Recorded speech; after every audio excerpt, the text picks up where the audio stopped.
NASA completes the review of the SLS. Dragon V2 now coming down on parachute. Plus a chat with us, the community of tomorrow. Tomorrow begins right now.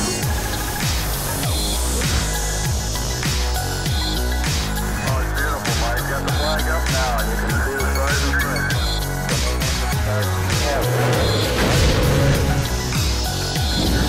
Towers, private space station.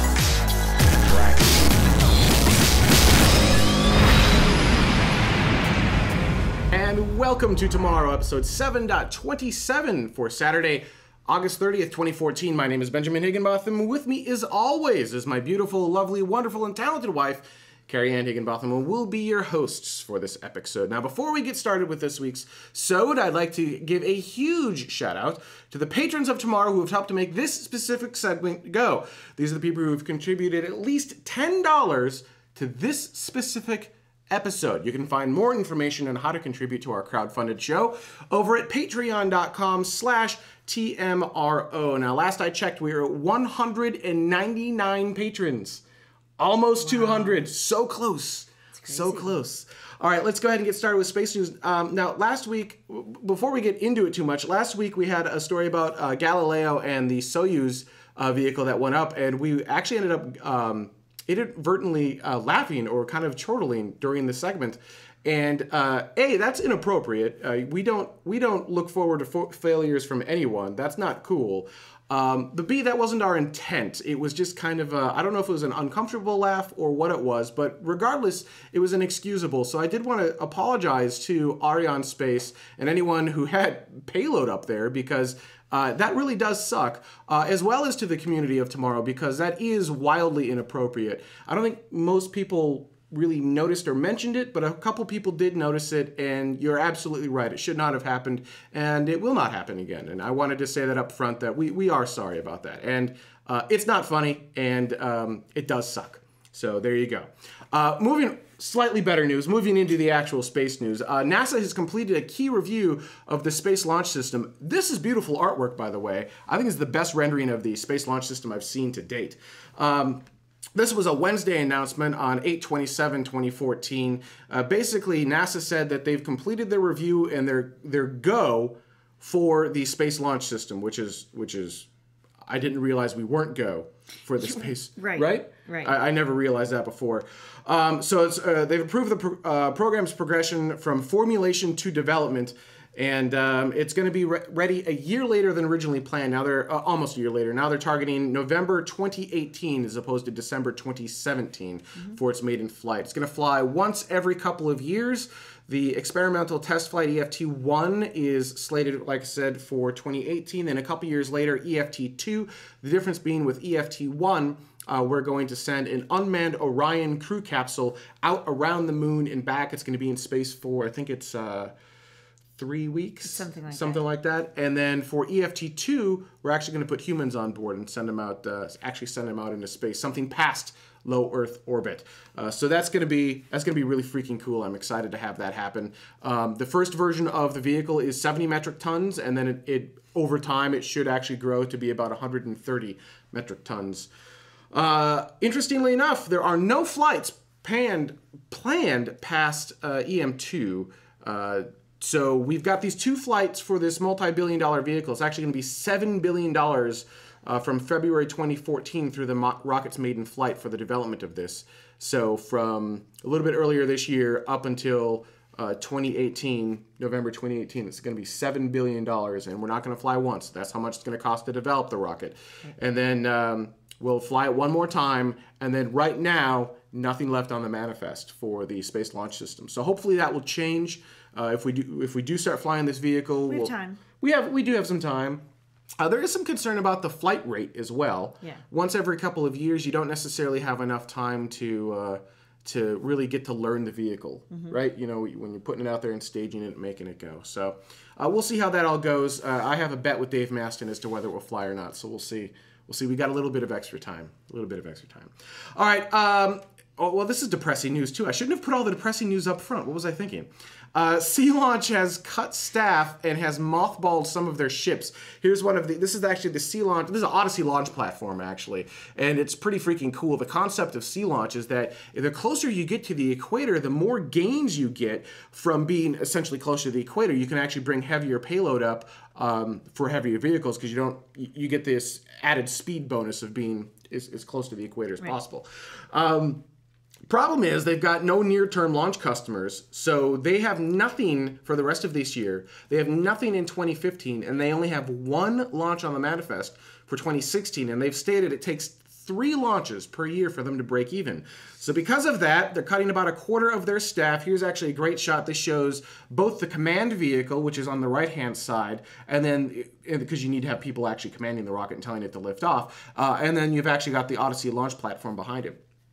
So they're going to cut a quarter of their staff, and they're actually going to be taking both of those vessels that you see in the shot will be coming out of service. That's a normal procedure. If you've got a seafaring vessel, you don't just leave it out at sea for like 3 years unused.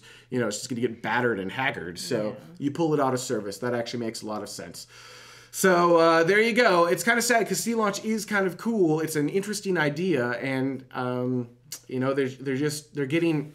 At the end of the day, they are kind of getting spanked by SpaceX because SpaceX and Arianespace, they're absorbing all of the commercial launches, and there's just nothing left over for Sea Launch. Speaking of, ILS also announcing cutbacks. They're cutting also a quarter of their staff. Here's a shot of what their rocket kind of looks like at night. This is the, what is this? This is the Proton rocket. So same problem as Sea Launch. You know, all the launch contracts are going to SpaceX and Arianespace. They were normally targeted to have 7 to 8 launches per year. Now they're only getting 3 to 4 launches per year annually, so they are cutting back the staff necessary because they, you know, if they're targeting 7 or 8, you need more staff than if you're only doing 3 or 4. So they're getting rid of extra staff, extra weight to make that go. So kind of sad news on those two fronts, but it kind of a necessary evil if the industry wants to move forward. You have to become more nimble, better at what you're doing, and you know, it sucks that people are losing their jobs, but hopefully they can actually turn the companies around and start launching more rapidly and doing more cooler things, because competition is in fact good. August 25th, 2014, Monday morning. What happened? Really? Yeah. Oh, I can take it too. So Kodiak Launch Facility in Alaska, there was an experimental launch that didn't go so well. About 4 seconds after launch, they had to terminate the vehicle, and this is the aftermath of that. That's the, like I said, the Kodiak Launch Facility, Kodiak Launch Complex, and yeah, so that kind of sucks. It was actually a hypersonic test vehicle for, I believe it was the Army, if I remember right. And, you know, when you terminate the vehicle that close to the pad, you're going to create a little bit of destruction. Something did go wrong. They didn't say what went wrong, and they won't tell us what went wrong because it is a classified mission. But obviously something went. This was a manual abort. We did know that. So they did manually abort the vehicle and terminate it 4 seconds after launch. Now, there are no more manifests at this launch site for the next 2 years, so they're kind of trying to find some ways to maybe turn this old missile defense site into something more of a commercial site. So they're also working to rename it to the Pacific Spaceport Complex in Alaska. So it just doesn't really roll off the tongue, but okay, cool. And possibly do some additional commercial satellites or commercial payloads from up there as well. So that kind of sucked. That happened on August 25th. Moving right along, Dragon V2. We heard interesting information from Elon. If you remember right, he did the Dragon V2 reveal, and he showed this amazing animation of the Dragon Really cool landing. video. It was awesome, right? Really Yeah, here it is. Check it out.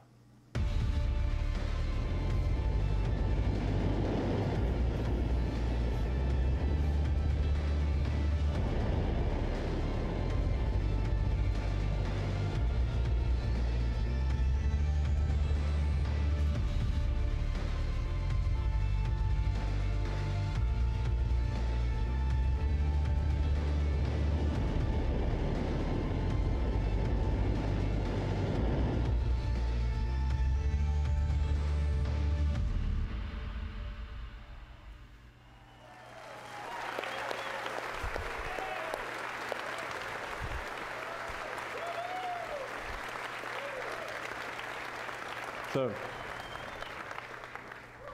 That is how a 21st century spaceship should land.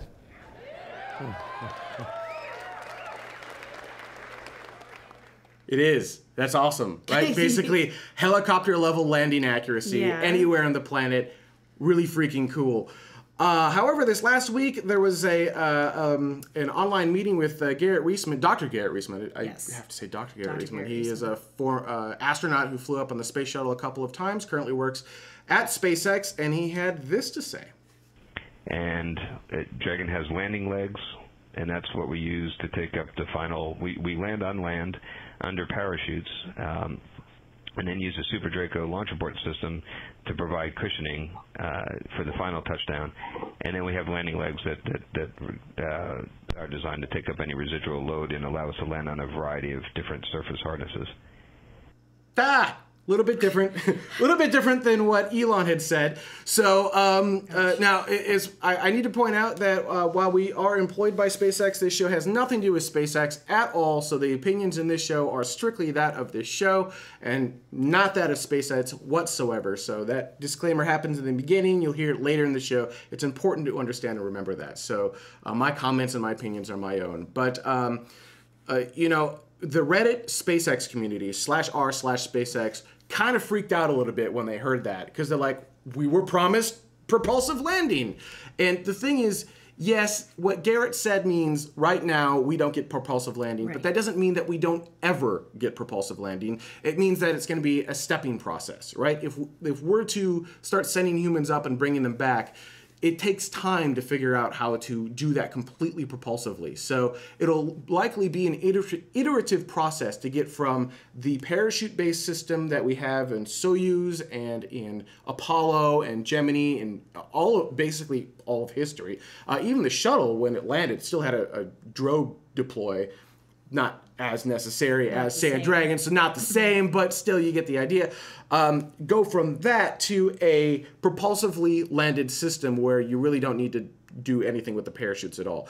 Speaking of the parachutes on Dragon V2 actually are new and different because the requirements have changed from cargo to crew. So one of the things that's different is with Crew Dragon, if you abort in low altitudes, now all of a sudden you need to deploy your parachutes at very low altitudes and have them actually be usable. So, so they've actually redesigned the parachutes on that as well and made them so that you can actually deploy them at low altitudes from crew abort as well. And that's been tested, so that's coming along. And we're getting very close to the CCTCAP announcements, which is the Commercial Transportation Capability Award from NASA, and that's basically going to be the crew down select announcement from NASA. We were hoping to have it by the end of this month. Clearly that didn't happen. That probably would have happened by Friday. Yeah. So hopefully sometime soon NASA will say, here's who we choose. Boeing with their CST-100, Sierra Nevada with their Dream Chaser,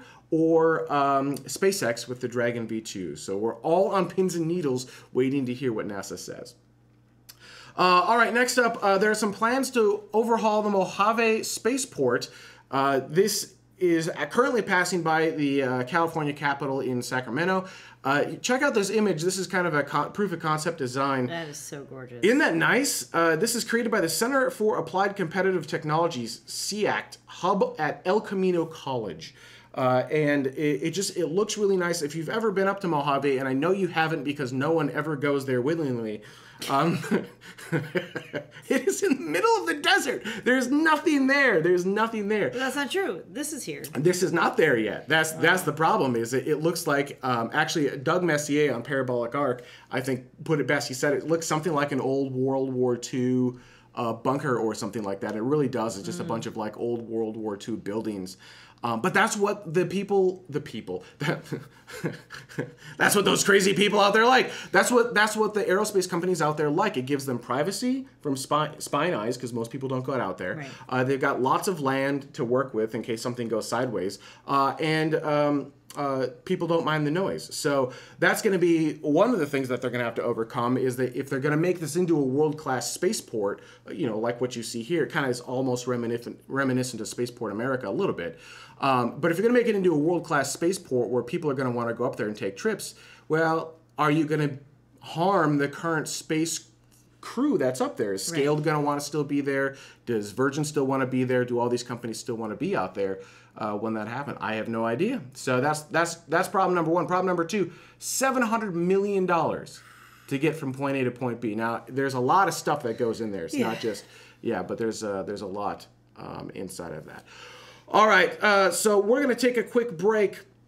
When we come back, we're going to be doing our first community-driven show of the month. This is a thing that we're going to try to do month after month. So stay with us. We'll be right back.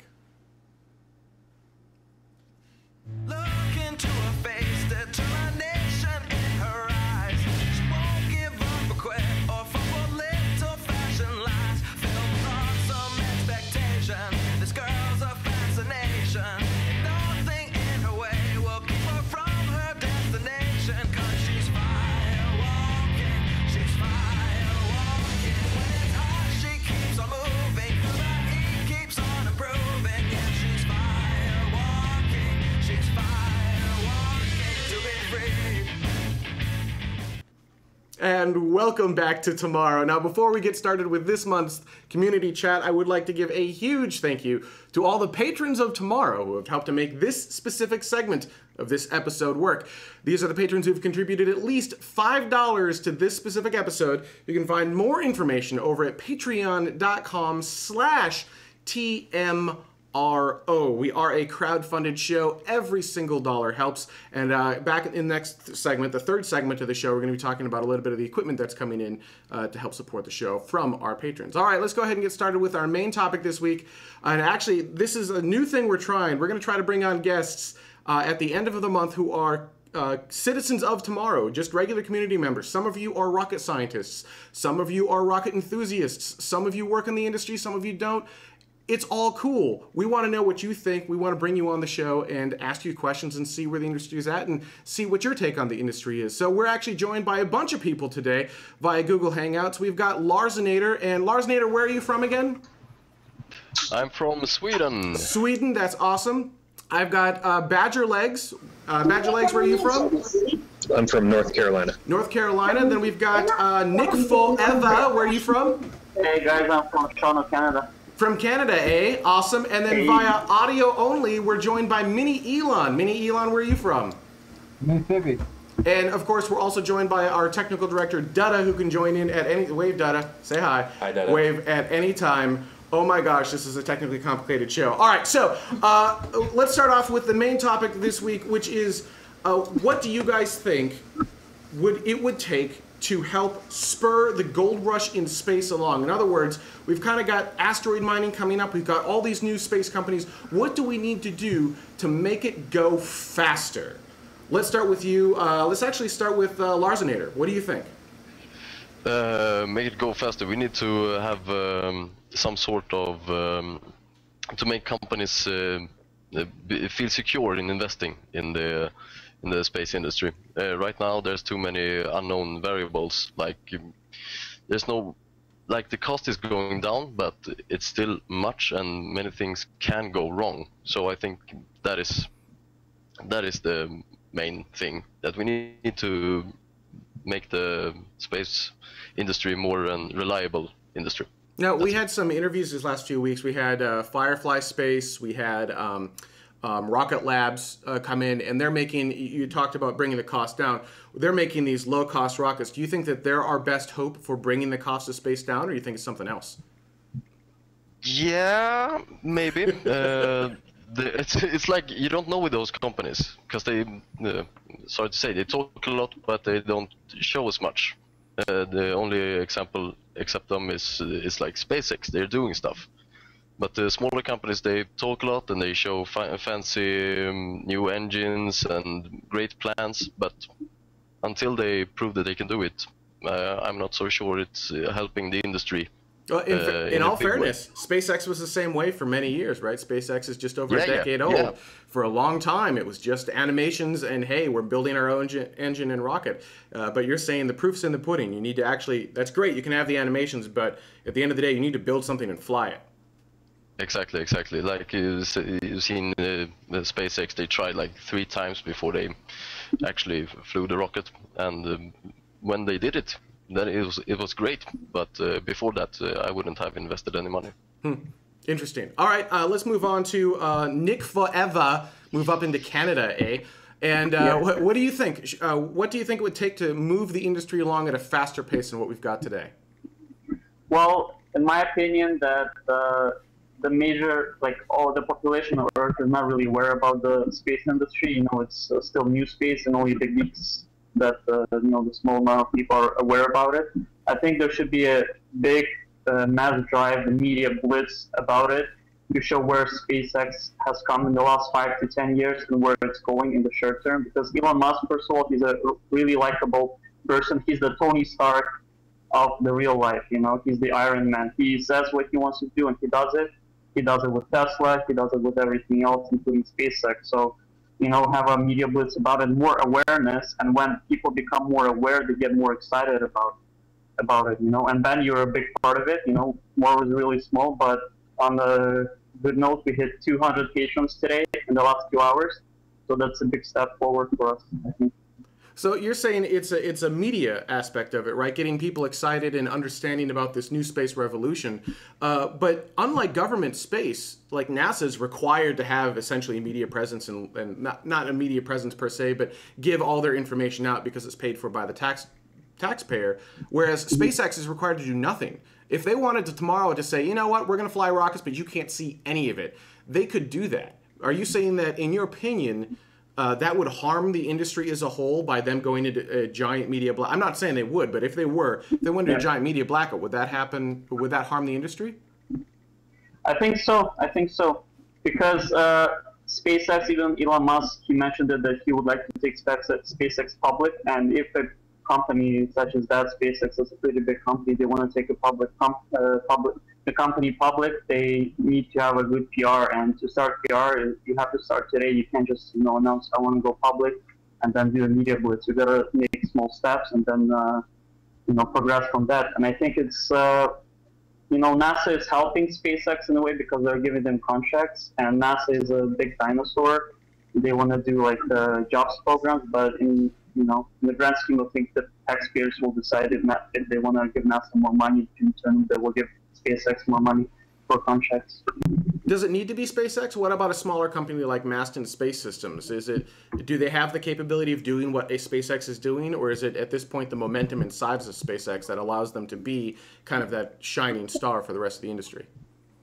In my opinion, the more players, the better, because competition spurs innovation, and competition spurs efficiency, you know, and the more players, the more contracts NASA can give out, and the more companies NASA can sponsor, the better for everybody, you know. The more competition, the better. That's the motto. You know, you can't have one big giant behemoth, you know, like NASA controlling everything. You just need a lot of players competing for the piece of pie.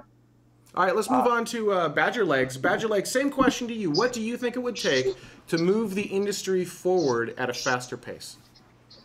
I think the most important thing is deregulation. Right now, the federal government in America has so many impediments to flying in space that a startup really has to be Elon Musk in order to get to space.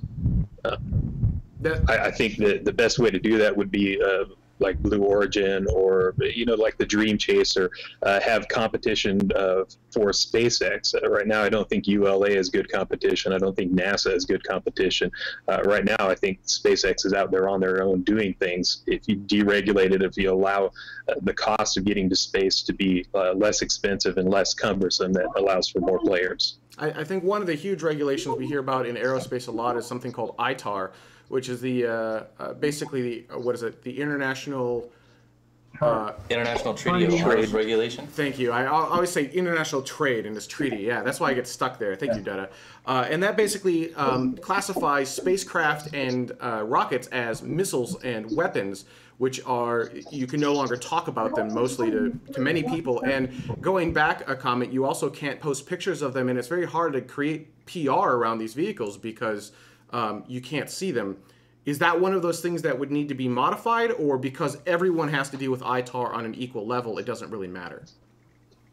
Well, I don't think international players have to deal with ITAR so much as American companies do. I don't think Iran cares about ITAR. I don't think North Korea cares about ITAR. But when you look at it from the point of view of American companies and American startups doing business, yeah, it's a huge impediment. And that goes back to the earlier comments about public relations. How do you have a public relations campaign when they take away all the tools that you have to get the word out? We can't hear about, we can't have, live HD video from SpaceX.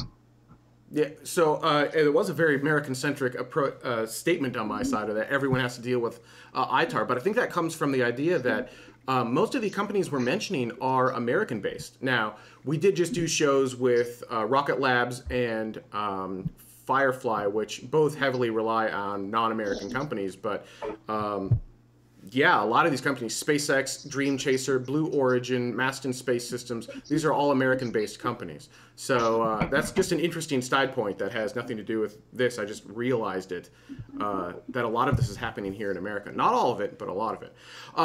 Let's move on to Mini Elon, who's joining via audio only. Mini Elon, same question to you. What do we need to do to move the industry forward at a faster pace? I think there needs to be a spark, kind of like what John F. Kennedy said 50 years ago, that we need to get to the moon. Well, we need to get to Mars. We need to get to asteroids. NASA does not have a goal no more. I feel that the SLS is leading to just taxpayers' money down the drain, and SpaceX is the prime goal of the American innovation dream. So that's what I feel. If you're going to start up a company, you're going to have a dream behind it. You're going to have to show what you're going to have to bring to the sector instead of the sector bringing it to you. So you need to have the will. Basically, you're saying we need to have the will to go. We have to have the will to do it in order to move forward faster. And that's all it is. It's just the will and the desire to make it happen. Yeah.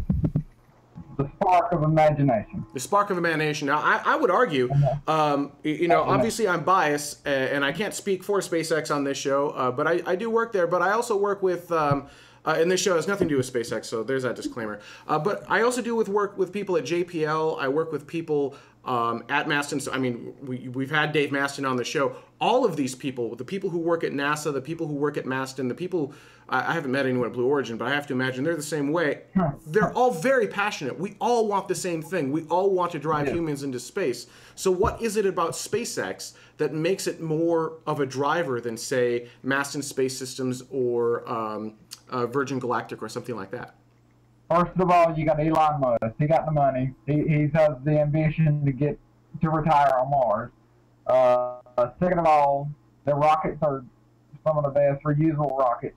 I mean, and if they can show that they can land a rocket that is in the ocean, I'm pretty positive that they can land on Mars by 2020, 2030. I'm picking 2025 when we go into Mars for good. That is, I do, the ocean landing footage of a first stage rocket coming back down is some of the most magnificent footage I think we've seen in the last decade or two out of any space company. It is quite inspirational, I would say. Yeah, absolutely. And SpaceX getting the 10 there almost for the launch, 20-day rollout period. So I'm pretty sure that in the next couple months or next couple years, we'll see SpaceX launching almost every week. That will be cool to see if that ever happens. Let's move over to Dutta, because I've got you in the control room. Dutta, same question to you. I'm not going to repeat it again. You've been listening to it the whole time. Yeah. I think a couple things need to happen. We need to have inspiration, like Mini Elon says. We need to have a single goal, a single point that we can all point to and say, this is what we're going to do, this is what we're going to accomplish. The other thing I think needs to happen is that we need NASA back as a facilitator like we had in the Apollo era. President Kennedy said, we choose to go to the moon before this decade is out, and everybody just kind of got together and put all their efforts to that one goal. That's what we're going to do. And I think that was a great driver for all of the other companies, for Boeing and McDonnell Douglas and, you know, all the companies that were involved in building the components for the Saturn vehicles, in building spacesuits, in figuring out what they're going to eat while they're in space, things like that. We need something like that to kind of focus everybody and achieve a common goal, whether it's the moon, Mars, the lakes of Venus, whatever. I don't think that matters as much, but I think we need to have everybody come together and go, let's do this. So I think you're adding on to what Mini Elon said. It's not just having the inspiration and the will to go, it's also having a leader that will drive us there as well. Like a coordinator or a facilitator, like these are the things that we need. Your company is good at this, your company's good at that. Let's put these together and make this other thing. So somebody that can kind of coordinate all the different efforts so that nobody's duplicating efforts, and so that we get all of the tools that we need in order to be able to go. All right, so I'd like to thank everyone for joining us for this trial. This is the second time we've tried to do a community-based hangout. The goal is to do this at the end of every month. So the last show of each month, we'll do a community-based hangout as opposed to, you see us do the interviews with like Firefly, SpaceX, so forth and so on. So I think this is a great way to bring everyone in the world in, because everyone's ideas are valid and what you think is valid too, and I think it's a lot of fun. As I mentioned, there are actually a lot of rocket scientists who watch the show as well, and one in particular who's been on the show is Vax Headroom. And Detta, there's a clip in there called Vax something, I don't remember what it's called. It's in segment 2. It's actually a clip of him. He's on a zero-G flight, and it's his reason for not making it to this particular show. Here you go, check this out. Hey, a special shout out to the citizens of tomorrow from NASA's C9 Weightless Wonder. This is the parabola we're doing at asteroid gravity, 1/120th.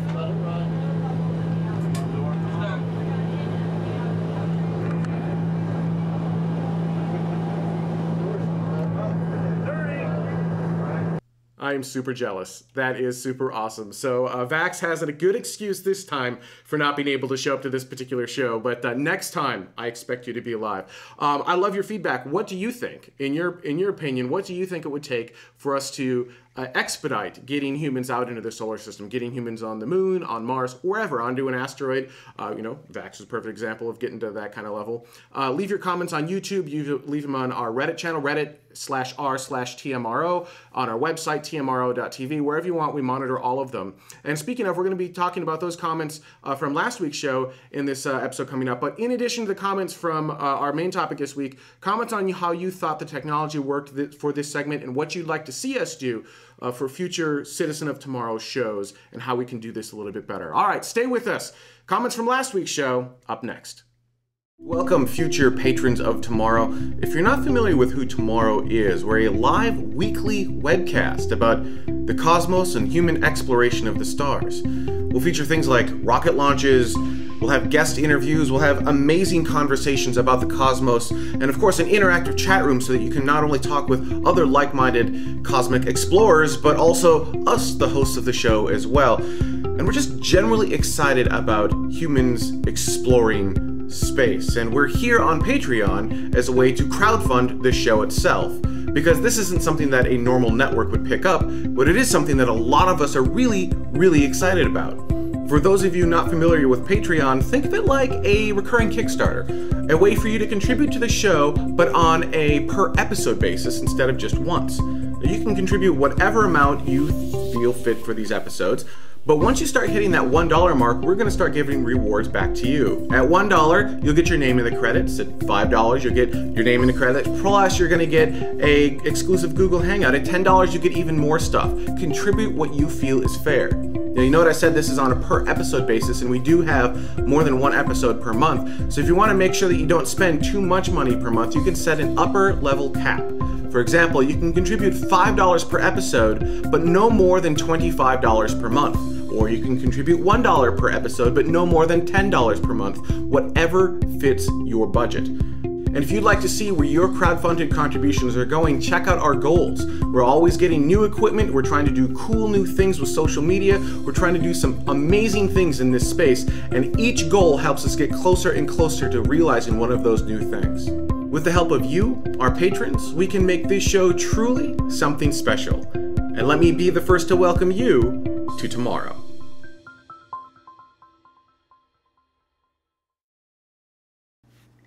And welcome back to Tomorrow. So before we get started with comments from our last show, I did want to give a huge thank you to the patrons of Tomorrow who have helped to make this specific episode go. These are the Patron Plus subscribers. These are people who have contributed at least $3 to this specific episode, and they're going to be getting a copy of After Dark available as soon as it's up online. For everyone else, there is a 4-week delay for After Dark, but you don't have to be a patron of Tomorrow in order to get After Dark. You will get it eventually. There's just a little bit of a delay, so thank you to all the Patron Plus subscribers. We also have our regular Patron subscribers. These are the people who have contributed $1 to this specific episode. A huge thank you to, and that list keeps getting longer and longer and growing week after week. You know, every single dollar helps, so thank you everyone on that list to helping to make this episode go. All right, let's get into, I added this in here. So there's a picture from my childhood. Now that was it, Donna. I see. Picture from my childhood. And this was, I was gonna Instagram this out on Throwback Thursday, but Instagram was down. So instead, I'm putting it in the show. This has nothing to do with comments. Here you go. I'm in the middle, just to show that I was a space geek at a young age, to help kind of prove it. There you have it. I'm wearing, I think those are like black shorts with the planets on them. At the time, Pluto was a planet, so Pluto may be on there. I'm also wearing my little Burlington Northern conductor's hat while at Disneyland with the conductor waving in the background. And my brothers are on either side of me. They're identical twins, and I sadly cannot remember. I can't tell in this picture which one is which. I was pretty sure I had it right. I'm not sure. You looked at it and you said it was the other way around. Yeah, so I don't actually know. So there you go. Just to prove that I have always been a nerd. I thought the community would like to see that. All right, let's get started with some comments from our last show. This one's from Patreon. David Joseph Petit says, in regard to your comments about nuclear, right? Because we got that one. Fusion and helium-3. Check out what Lockheed Martin's Skunk Works team, their Advanced Development Programs Division, is doing in the field at the University of Washington. A little over a year ago, they predicted that they are 5 years away from a working prototype. The fact that it's Lockheed Martin, usually a no BS make it happen company if there ever was one, making that prediction gives me some hope. Last I remember hearing, H3's estimated value as a fusion fuel source would be $1 million a gram. So it's kind of going to the value of having all of this stuff on the moon, because we've got not very much helium-3 here on Earth, but I'm not sure if you want to say it's in abundance on the moon, but you certainly have more of it on the moon. A lot more of it, yeah. A lot more of it. And actually, that's what saying moon. That's what the basis of the movie Moon is. They're out there mining for helium-3, and basically this exact scenario. Valid comment, and hopefully we'll get to that point someday. We're just not there today. Right. But as you're saying, maybe we're 5 years away. I don't know. I mean, a lot of companies, even big ones, make claims that we're only 5 or 10 years away, and we're always only 5 or 10 years away from these huge breakthroughs. Yeah, and I feel like this is one of those things that we've only been 5 or 10 years away from for the last 50 years. So maybe, cool. It's from Lockheed Martin, but I mean, I don't know. All right, so on our Reddit channel, Mini Elon says, the challenge I see Firefly overcoming is the Aerospike engine. I see a possible use for this in the future, but I don't see this working because more tests are needed to validate the engine itself. Yes, and the neat thing about Firefly Space, who we had on last week, is that correct? Yeah, we had them on last week. They're not just doing the carbon composites body, like the tanks and carbon fiber, but they've also got that next generation Aerospike engine, which is pretty cool. So it's a lot of new stuff to put into a rocket engine. You could say the same thing about SpaceX, though, right? When they were first starting out, they had the Kestrel engine and the Merlin engine, and it was the same exact deal. Until you start flying the thing, you don't know how it's going to perform. So I feel like we should give them the same leeway, well, maybe more leeway than what SpaceX had, which is, it's a new engine, but in testing phases, if as long as they can maintain the money and maintain the program, we have fired Aerospike engines before. Right. They are real. It's not like this is science fiction technology. It is actual technology that is buildable. Right. So the trick is just taking these pieces and putting them together in a new way to make a launch vehicle. And that's kind of what new space is all about, is taking these different pieces from different places, finding new and inexpensive ways to create new business plans, essentially. There you go. All right, moving along. Martian in a human body. In a human's body? In a human's body. In a human's body. What I think they will have challenge with are ensuring the high production rate they rely on for their costs. The ramp up to the rates that they want will take some time, and that could drive up the cost, which then could come down in time. Yeah, and I think this is going to be true of all of these new space companies, which is right. they need to keep their launch rates up in order to make money, but then they also need to have payload that they can bring up. Right. Because you can be capable of launching 100 times a year if you only have 5 customers that need to get up there. Right. The other 95 sit there and are not needed to be used. And I think that's one of the key things that isn't being talked about a lot, which is, are there enough clients to make all of these new space companies go? I don't know the answer to that, because as we drive the costs down, new markets open up. Right. So maybe there are not enough clients today. There just aren't. But that doesn't mean that there won't be when we make the price $9 million or $5 million or $1 million right. per launch. Right? Different things happen. Different things change, and now suddenly more people can afford to do it. I can't. But wouldn't that be cool? Launch something? Yeah. All right. From YouTube, you're going to say that name. Michael Terada says, you talked about the reusability of Apollo area hardware, but I'm interested to hear thoughts about potentially disassembly and repurposing elements of the ISS when it's retired. The ISS being the International Space Station. Yeah, thank you. Because we have a no acronym policy. You still skipped one earlier anyway. I did? Yeah, it's all right. Which one did I skip? ILS. Oops. Oh, all right. So we'll loop back around at the end of the show. Remind me. Yep. Yeah, I don't know. I think it's going to depend on the state of the International Space Station hardware. I mean, everyone's so gung-ho about reusing stuff, especially our Senate reusing shuttle hardware. This is 1960s technology. Space Station is 1980s technology. Why are we reusing this stuff? I would not want to drive a car from 1980. No, but there's something to be said for it's already built, it's already up there, it's already done. Okay, yeah. I guess it's just, for me, I like new and shiny, and it's just less of a... Yes, you do. I do like new and shiny, so it's less of a... It feels like it's so expensive to retrofit this old stuff to make it work with modern technology that sometimes it's just cheaper just to do it with modern technology. Well, and sometimes it is. I feel like SLS is a great example of that. Yes. All right. Boston Collider? Boston Collider? Boson. I suppose. Oh, I see what they did. I see what they did. Serenity t-shirt when interviewing Firefly Space. I see what you did there. As for their rocket, I would love the work that they're doing on making pressure-fed systems more practical for launch to orbit. The aerospike is essentially a way to compensate for a low chamber pressure, and the composite tanks are a way to increase tank pressure for a given dry weight. So the new stuff that they're introducing is entirely aimed at working around the disadvantages of pressure-fed rockets. Well, the other advantage of a composite tank is its weight. Right? You look at the existing tanks made out of metal, and they're very, very heavy, and carbon composites are much lighter and much stronger. One of the news stories that we did skip this week, just because I didn't have enough bullet points on it, is that NASA actually has completed a successful battery of tests on their carbon composite cryo tank. Yeah. So we're getting closer to actually being able to use these larger tanks for realsies on actual launch vehicles. And as Dave Maston said, I think in After Dark, using carbon composites with liquid oxygen or liquid hydrogen is very difficult because they don't do well under super low temperatures. But yeah, there you go. All right, moving right along. Callisto from YouTube says, I remember people talking about using ground-based lasers to propel spacecraft into orbit. I even remember some tests with small models. I wonder whatever happened to that idea. I have no idea. I don't recognize this technology at all. Me either, but it sounds awesome. It does sound kind of cool. I have no idea how that would actually work, though. Yeah, sounds neat. Laser. I guess I do remember with some of the space elevator prototypes, they're using lasers on like things to push things up the space elevator, but nothing that was real, I guess. I haven't seen anything that was really real. Right. Sounds cool, though. It does sound really cool. All right.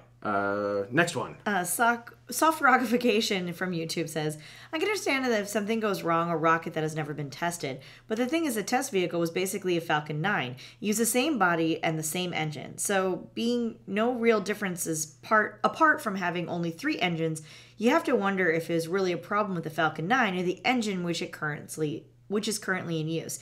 Is it either really a loss of fuel or an engine failure to cause them to want to destroy it? So what stops this from happening on a Falcon 9? So this is with the F9 or Dev 1 auto-destruct that happened on their test vehicle. And the basis of the comment is, look, the Dev vehicle is very similar to a flight vehicle. So what's preventing this from happening to a Falcon 9? There are actually huge differences between the vehicles. There are aerosurface differences, and there are only 3 engines in this vehicle, not 9.